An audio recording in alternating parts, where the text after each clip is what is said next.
Oman খাফফাত মাওয়াজিনুহু ফাউম্মুহু হাওয়িয়া, যার মিজানের পাল্লায় আমল ভারী হবে সে অনন্তকালের সুখের জান্নাতে বসবাস করবে।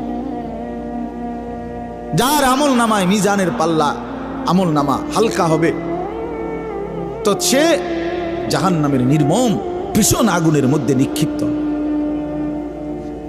এজন্য দোস্ত সবাইরে বলি, শুধু এই এক বেলার ওয়াজ না, আল্লাহর কথা প্রতিদিন মনোযোগ দিয়ে শোনা উচিত। জুমার বয়ান দিল দিয়া শুনবেন, কেন ঘুমাইবেন, কেন জুরাইবেন, কেন দুষ্টুমি করবেন?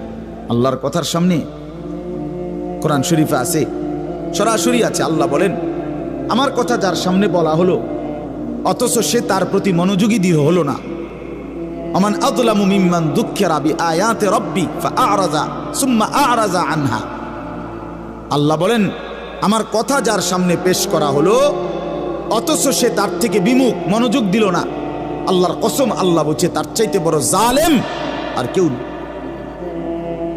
ওটা নিকৃষ্ট জালেম, ওটা সীমা লঙ্ঘনকারী বেয়াদব।